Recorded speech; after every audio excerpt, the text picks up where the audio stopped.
Candidates జనరల్గా apply చేయాలి అంటే లాస్ట్ ప్రీవియస్ 4 ఇయర్స్లో మెడల్ సాధించి ఉండాలి. ఒకవేళ మీరు ఏదైనా కారణం చేత గ్యాప్ ఇయర్ తీసుకున్నా, రకరకాల కారణాలు చదువు ఆపినా కూడా 9th, 10th, 11th, 12th అని చెప్పి పొరపాటుతున్నారు చాలామంది. అది కాదు, లాస్ట్ 4 ఇయర్స్ నుంచి మాత్రమే వాళ్ళు చూస్తారు. సో 4 ఇయర్స్లో మీకు మెడల్ వచ్చి తీరాలి, ఒక మెడల్. అది ప్రాబబ్లీ నేషనల్ లెవెల్ అయ్యి ఉండొచ్చు, ఇంటర్నేషనల్ లెవెల్ అయ్యి ఉండొచ్చు. దేనికి ఎంత వెయిటేజ్ అన్నది నేను క్లియర్గా చెప్తానండి మీకు. ఒక్క స్టూడెంట్కి ఒకవేళ జేఈ అడ్వాన్స్లో ర్యాంక్ వచ్చి స్పోర్ట్స్లో కూడా కోటాలో కూడా మంచి స్కోర్ ఉన్నట్లయితే దానికి సపరేట్గా ర్యాంక్ ఇస్తారండి. స్పోర్ట్స్ ర్యాంక్ లిస్ట్ SRL అంటారంటే దానికి మళ్ళీ ఒక ర్యాంకింగ్ ఇస్తారు IIT మద్రాస్ వాళ్ళు. దీంట్లో రౌండ్ 1, రౌండ్ 2, రౌండ్ 3, రౌండ్ 4 ఉండవండి, ఒకటే రౌండ్ అంతే. ఒకవేళ ఏదన్నా వ్యక్తికి కానీ SRL లిస్ట్లో ఈ కౌన్సిలింగ్లో ఏదన్నా సీట్ వచ్చినట్లయితే జనరల్గా మళ్ళీ జోసాలో పార్టిసిపేట్ చేయడానికి కుదరదు.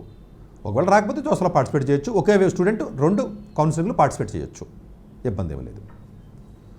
అట్లాగే పాయింట్ సిస్టమ్ మీరు చూసుకున్నట్లయితే నేషనల్ లెవెల్లో కానీ పాయింట్స్ చూసుకోవాలి అనుకున్నట్లయితే గోల్డ్ మెడల్ అయితే 35 పాయింట్లు, సిల్వర్ అయితే 25, బ్రాంజ్ అయితే 15, పార్టిసిపేషన్ 0. ఇది నేషనల్ లెవెల్. మీరు అనొచ్చు, సార్ గోల్డ్ ఎలాంటి గేమ్ పార్టిసిపేట్ చేసినా కూడా 35 ఇస్తారా గోల్డ్ మెడల్ వస్తే?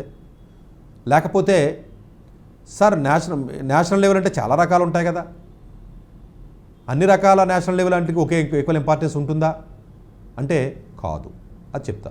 అలాగే ఇంటర్నేషనల్లో ఎవరికైతే గోల్డ్ మెడల్ వస్తుందో 100 హైయెస్ట్ స్కోర్ అంటది, silver 90, bronze 80, participation 50.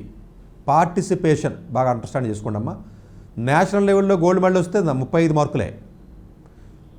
But national లెవెల్లో గోల్డ్ మెడల్ వచ్చిన తర్వాత ఇంటర్నేషనల్ పార్టిసిపేషన్ చేసి ఓడిపోయినా పర్వాలేదు, అప్పుడు 50 మార్కులు వేస్తారు.